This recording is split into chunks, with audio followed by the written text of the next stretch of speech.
Thank you, Perla and Caroline. It is a real privilege to be here today and to serve as the Executive Director of Foundation Communities. I love my job. I think because I get to see the impact of our work, and I hope I can share that impact with you today. Now, you might be wondering, why would this organization have its one and only annual fundraiser in a thrift store? I have a small confession to make, and that is that I am a thrift store junkie. My staff can verify this. They've seen me sneak away at lunch to run over and see if I can find a good book or get some music. And it is true, I bought my suit at a thrift store. I think I got my tie there too. I can't remember where I got this tie. Now, I have analyzed this about myself, and I've tried to figure out where this instinct comes from. And I think it's that I like to find a bargain. I like to find old things and put them back into a new use. And I'm lucky because in my day job at Foundation Communities, I get to do that. When my wife and I moved to Austin 20 years ago, I remember I'd drive around and I would see an old hotel, and I would think, someday I'm going to try and buy that building, and maybe I can make that into supportive housing. And I've been lucky at Foundation Communities during my time. We've bought 6 old rundown apartment complexes, 3 old hotels, 1 old vacant nursing home, and a few other odd pieces of land. Last year, or well, some years ago, we bought an old concrete plant in East Austin, and we turned it into our beautiful M Station apartments, which we had lunch at last year. And recently, we just bought a small, at a good bargain, a small parking lot downtown, but I'll tell you more about that in a minute. We've gotten all of our 17 properties at a great bargain, and we've turned them into a great place to call home. I'd like to share with you about our 2 new properties that opened this year, and hopefully that'll give you a picture of what we do. First is Sierra Vista. I hope you had a chance before lunch, and we'll have a little time afterwards to go see the renovated apartments and the beautiful new learning center. If you had seen that property 3 years ago, it was a slum. It was, you would have been shocked. It was called Shady Oaks, and it was shady. It was affordable, but for all the wrong reasons. We had high crime, drug dealing. Over 50 apartments were uninhabitable because of mold and graffiti and vandalism. When we took over management, we found residents that did not have operating plumbing. We had 8 families without refrigerators. I'm proud to say that we did an extreme makeover, and Sierra Vista today is basically brand new. In May, we opened the doors to 238 lower-income families. And among those families, we have 24 families, parents with children, that were homeless. We have 10 residents that are deaf and blind. And we have 18 teenagers in partnership with LifeWorks, that many of whom are exiting the foster care system. But housing is not enough, and that's really why we built the Learning Center as well. The Learning Center is really the heart of the community, and it's our 10th Learning Center. All of our Learning Centers are buzzing from the morning to the evening. We've got pre-K programs, after-school tutoring for about 700 kids, teen programs. We have adult classes on money management, home buying, English, computers, fitness, nutrition. Anybody want to guess what the most popular class at Sierra Vista for adults is? Zumba. You knew that. And strategically, because we bought Sierra Vista on one side of St. Elmo Street and Sierra Ridge, which we owned for 20 years, on the other side of St. Elmo Street, we can now have an impact on over 400 families and the surrounding neighborhood. We've really worked hard to, thank you.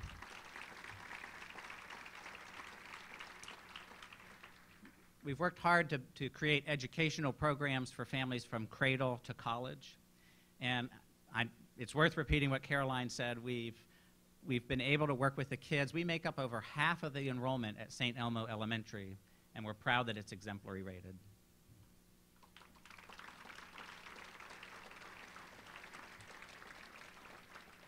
Our second community that opened its doors this year was Arbor Terrace in Southeast Austin. This used to be an old suburban lodge. in nice shape, but starting to show its age. We were able to make a good deal on it. I drove by it for many years and finally we figured out how we could buy that hotel. We did another extreme makeover, and Arbor Terrace today is home to 120 residents, most of whom were homeless. And it's not just the housing.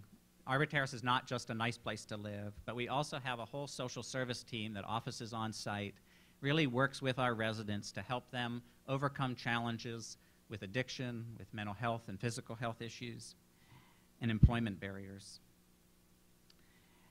Sierra Vista and Arbor Terrace opened this year, but they really took several years of investment from donors like you to make happen. I believe they are really a great return on your investment. I've got a few other impressive returns this year that I'd like to summarize for you. 4 big areas that we work in. Each night, we provide a quality home to over 5,000 Austinites. What I really like about our properties is that they don't look like affordable housing. They're well-maintained, well-managed. Most of our residents are working hard, sometimes 2 or 3 jobs, earning in that $20,000 to $30,000 income range. They just need a rent that they can afford. Our residents are really proud of where they live. Of those 5,000 residents, over 800 were formerly homeless. And of those 800, over 238 were children. These kids can finally attend one school instead of jumping from school to school and missing classes. Kids can settle in and have dinner in their own home and kitchen, sleep in their own bed, make friends in their own community.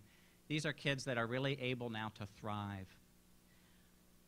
I can't think of a happier return on your investment than the impact that we've had on these 238 kids. The future return of investment for them is immeasurable. Third, we've got over 700 kids in our after-school learning centers, and we've invested very heavily in their education, especially around reading and math and the fundamentals. We've put in a lot of physical fitness components to the class, and I'm proud to repeat, Caroline, again, our kids had a B+ average.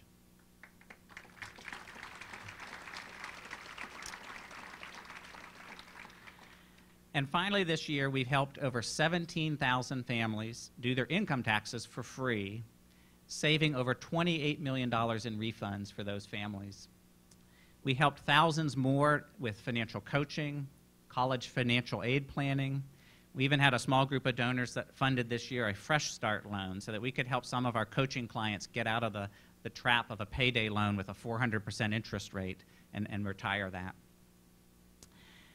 So I'm frequently asked, these are impressive returns on investment. How did you pay for all this? Well, first, I try to go find a bargain property. When we can buy a property and then raise all the money that we can to keep the mortgage low, that lets us keep the rents low. And I really want to point out, especially in this political season, the Sierra Vista and Arbor Terrace really depended on city housing bonds, and we're grateful to the voters and the citizens in 2006 that approved bonds, and they helped us make those projects happen. When you go to vote or early vote, I hope you'll support, it's Proposition 15 this year to support the housing bonds. So if we can keep our debt low, we can keep our rents low and help to break even with our operating costs. In fact, 80% of our budget every year comes from our residents' rent, which gives us a sustainable base. But the services that really change people's lives, mental health care, after-school tutoring, the financial programs, they depend on donors like you. I am very, very grateful to all of you that have been faithfully investing in our work over the years. I hope that you are impressed with your return. So I'd quickly like to tell you about a couple projects that we have on the horizon.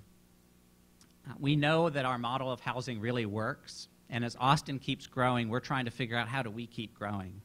The need in the community is great, and we have waiting lists everywhere.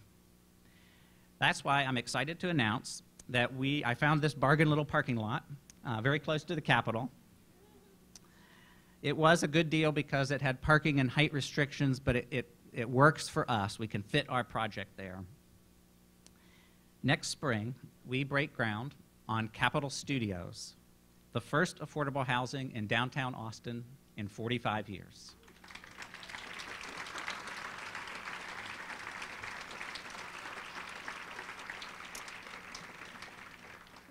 Capitol Studios will be a home for 135 residents.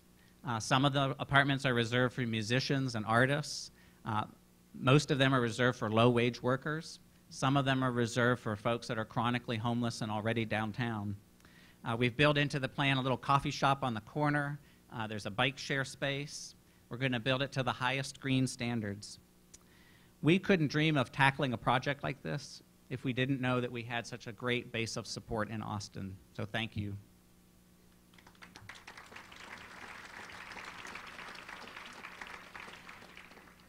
A second major initiative I wanted to highlight this year is that we really want to work and focus on the health of our 5,000 residents.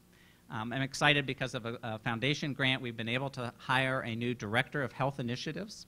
She just started, and she is very focused on putting in place additional fitness programs, nutrition programs, smoking cessation programs, really helping to increase healthcare access to our residents. So in closing, why do we do all this? I really like taking old properties and turning them around. I admit that it satisfies the inner thrift store shopper in me. But the real thrill, what really brings me joy, is helping our residents build a foundation for a new life. It's their stories and their turnaround. That's ultimately what Foundation Communities is all about. Most of us know somebody that needs supportive housing, somebody that's crossed your path in life. It might be a friend. It might be the friend of a friend. It might be a family member. We want to be there for them. Please join us in our work. Invest in our growth. While we count on city, state, and foundation funds mostly to help us get our buildings built, it's your donations that fund the support services that help our residents make that transition from struggle to success. I think it's time to let a few of our residents tell you their own stories.